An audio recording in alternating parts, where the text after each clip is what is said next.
কুরুক্ষেত্রের যুদ্ধ শেষ হয়ে গিয়েছে। শোকসন্তপ্ত গান্ধারী জননী তার শতপুত্রকে হারানোর পরে তিনি শ্রীকৃষ্ণের সঙ্গে দেখা করতে গিয়েছেন এবং তিনি অভিশাপ দিলেন যে যেভাবে তার কুরু বংশের ধ্বংস হয়েছে একইভাবে যদু বংশেরও ধ্বংস হবে। নমস্কার বন্ধুরা, আমি দীপঙ্কর মণ্ডল, নবান্ন নিমন্ত্রণে আপনাদের সবাইকে স্বাগত।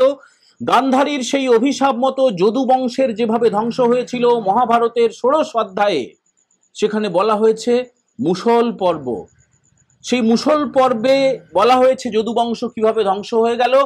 একইভাবে পশ্চিমবঙ্গ রাজ্যের শাসক দল তৃণমূল কংগ্রেসের মধ্যেও কিন্তু মুষল পর্ব শুরু হয়ে গিয়েছে।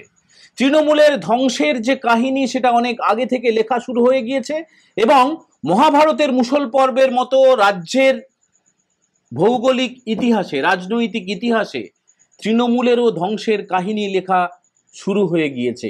এটা একটা অদ্ভুত নিয়তি বন্ধুরা। এই বিষয় নিয়ে আলোচনা করব। আপনারা যারা নতুন দেখছেন নবান্ন নিমন্ত্রণ, সবাই অবশ্যই চ্যানেলটিকে সাবস্ক্রাইব করবেন এবং কেমন লাগলো সেটা কমেন্ট করে জানাবেন। পাশাপাশি ভালো লাগলে লাইক করবেন, বন্ধুদের সঙ্গে শেয়ার করতে ভুলবেন না। বন্ধুরা, আমাদের স্ক্রিনের বাঁ দিকে আমরা যে ছবি দেখাচ্ছি এটা পূর্ব মেদিনীপুরের হলদিয়ার সুতাহাটা ব্লক। সুতাহাটা ব্লকে গত সেপ্টেম্বর মাসে ক্যামাক স্ট্রিট থেকে এবং কালীঘাট থেকে, অর্থাৎ অভিষেক বন্দ্যোপাধ্যায়ের অফিস থেকে এবং মুখ্যমন্ত্রীর দপ্তর থেকে, মানে তৃণমূল নেত্রীর দপ্তর থেকে বেশ কয়েকজন নতুন পদাধিকারীকে বসানো হয়েছে, বিভিন্ন জেলায় বসানো হয়েছে। পূর্ব মেদিনীপুরের এই সুতাহাটা ব্লকে দায়িত্ব পেয়েছেন তুষার মাইতি। তুষারবাবু তাকে নিয়ে সন্তুষ্ট নন জেলার কোনো সাধারণ মানুষ, মানে তৃণমূলের খুব একটা কর্মী সমর্থক পূর্ব মেদিনীপুরে আর নেই। 16টা বিধানসভার 16টাতেই কিন্তু তৃণমূল এইবারে যে 26-এর বিধানসভা ভোট আসতে চলেছে সেখানে তারা হারতে চলেছেন, গোহারা হারতে চলেছেন। একদম লিখে রাখুন, আমরা স্ট্যাম্প পেপারে আমরা সই করে দিতে পারি, কোনো আসনই পাবে না, অন্তত পূর্ব মেদিনীপুরের কোনো আসন পাবে না। এ ব্যাপারে একদম গ্যারেন্টি আমি দীপঙ্কর মণ্ডল আপনাদের কাছে নিচ্ছি। তো একদিকে যখন পাহাড় কাঁদছে, পাহাড়ে হাহাকার, ডুয়ার্সে হাহাকার, তরাইতে হাহাকার, ওটা অর্থাৎ গোটা উত্তরবঙ্গে হাহাকার চলছে, তখন সেই 4 অক্টোবরের রাত থেকে শুরু হয়েছিল সেই কান্না। 5 অক্টোবরে মানে 5ই অক্টোবর রেড রোডে রাজ্যের মুখ্যমন্ত্রী মমতা বন্দ্যোপাধ্যায় ধেই ধেই করে নাচলেন, আপনারা দেখেছেন রেড রোডের কার্নিভালে। এবং তার পরের দিন তিনি গেলেন সেখানে, ওপরে ওপরে কিছু জায়গায় গেলেন, হাত লাড়লেন এবং খিঁচমেরি ফটো, অর্থাৎ তিনি হাসি মুখে কিছু ছবিও তুললেন। আবার তিনি সোমবারে যাচ্ছেন। কিন্তু পাহাড়ের মানুষ যখন একদিকে ত্রাণ পাচ্ছেন না, বেশ কিছু স্বেচ্ছাসেবী সংগঠন, কিছু কিছু রাজনৈতিক দল যেমন ভারতীয় জনতা পার্টি, বামপন্থী কিছু কিছু দল এবং সাধারণ মানুষ, মানে আমাদের মতো সাধারণ মানুষেরা, তারা অল্প কিছু বিস্তর যতটা সম্ভব আমরা ত্রাণ পাঠানোর চেষ্টা করছি। এবং অবশ্যই বিজেপির যারা বিধায়করা রয়েছেন, সাংসদ রয়েছেন, যারা বিভিন্ন দায়িত্বে রয়েছেন, তারা এলাকায় আছেন, একমাত্র তৃণমূল ছাড়া। তৃণমূল সেখানে নেই। যখন মানুষের শীত বস্ত্র প্রয়োজন, যখন খাদ্য সামগ্রী প্রয়োজন, ওষুধ প্রয়োজন, তখন রাজ্যের শাসক দল তৃণমূলের দেখা নেই। তৃণমূল কি করছে? তৃণমূল তাদের নেত্রী মমতা বন্দ্যোপাধ্যায়, রাজ্যের মুখ্যমন্ত্রী মমতা বন্দ্যোপাধ্যায়ের নির্দেশে বিভিন্ন জেলায় জেলায়, কলকাতাতেও চলছে।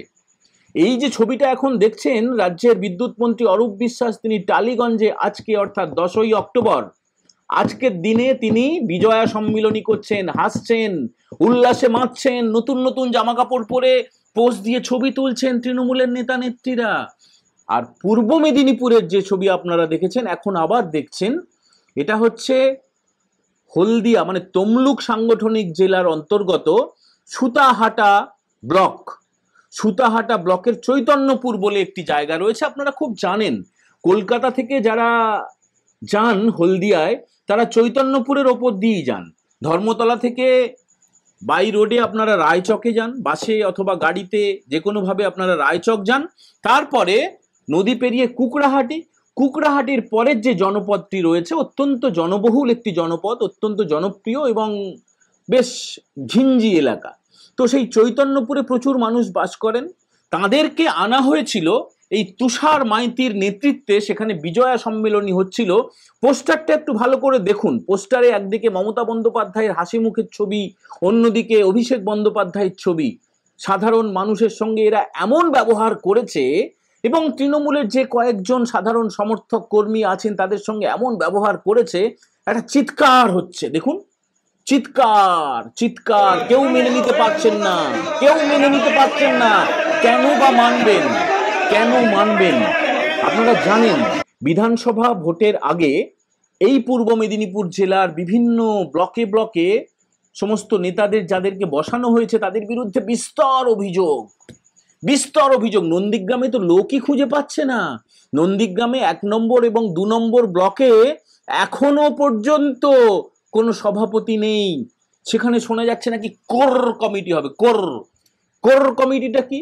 যেটা হচ্ছে বীরভূমে রয়েছে সেই রকম স্টাইলে নাকি কোর কমিটি হবে। বুঝুন, লোক পাচ্ছে না।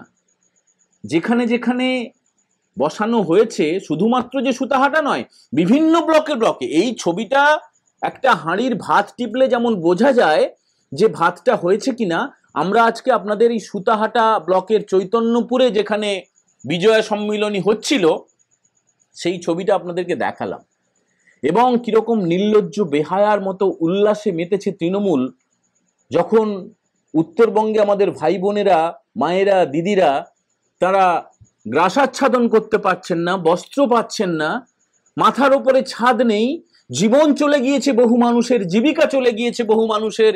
এমতো আবহে দাঁড়িয়ে মুখ্যমন্ত্রী মমতা বন্দ্যোপাধ্যায়ের নির্দেশে চলছে এই উল্লাস যাত্রা। এই উল্লাস যাত্রায় যারা শরিক হয়েছেন তারা অনেকেই মন থেকে মেনে নিতে পারছেন না, কারণ তাদেরই আত্মীয় স্বজনরা, তাদেরই বন্ধুরা, তাদের বাড়ির ছেলে মেয়েরা তারা তো সেখানে আছেন, উত্তরবঙ্গে আছেন, জলপাইগুড়িতে আছেন, দার্জিলিংয়ে আছেন, কোচবিহারে আছেন, মিরিকে আছেন। সেখানে রাজ্য সরকারের ত্রাণের নামে যা যা যাচ্ছে সেগুলো তো আপনারা সব জানেন।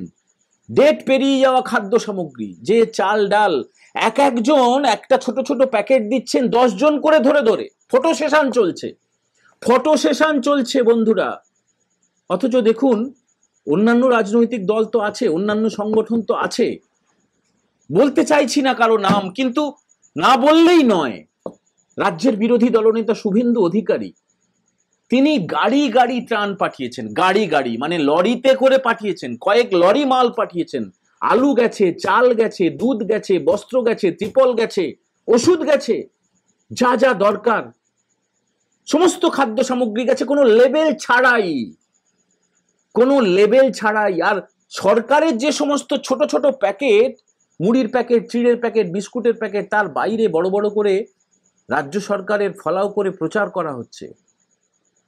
এই আবহে যখন জেলায় জেলায়, ব্লকে ব্লকে বিজয়া সম্মিলনী চলে, সেটাকে সাধারণ মানুষ ভালো মতো নিতে পারছেন না, এবং সেখানে যারা নেতৃত্বে রয়েছেন তাদের বিরুদ্ধে যে ক্ষোভ, যে বিক্ষোভ, যে হাতাহাতি, যে মারামারি, তর্কাতর্কি যা চলছে, ছবি তো কথা বলবে। আমার এই কয়েকশো বা কয়েক হাজার শব্দের চেয়ে আপনারা কয়েক সেকেন্ডের যে ছবিটা দেখতে পাচ্ছেন, এই ছবি দেখে কিছু বুঝতে পারছেন? এই ছবি কিন্তু সঞ্চারিত হচ্ছে গোটা রাজ্যে, সমস্ত জেলায়। এবং যেভাবে মহাভারতে কুরুক্ষেত্রের যুদ্ধের পরে মুষল পর্ব শুরু হয়েছিল, সেই মুষল পর্বের ছবি আপনারা দেখতে পাচ্ছেন। দিন গুনতে থাকুন, আর মাত্র কয়েকটা মাস, তারপরে এই ট্রেলারের পুরো সিনেমাটা আপনারা দেখতে পাবেন। বন্ধুরা, আমাদের এই কন্টেন্ট কেমন লাগলো আরেকবার মনে করিয়ে দিচ্ছি, অবশ্যই কমেন্ট করে জানাবেন, এবং যদি ভালো লাগে বন্ধুদের সঙ্গে শেয়ার করতে ভুলবেন না। সবাই ভালো থাকবেন। আজকের মতো এই এপিসোড আমরা এখানেই শেষ করছি। জয় হিন্দ, বন্দে মাতারাম।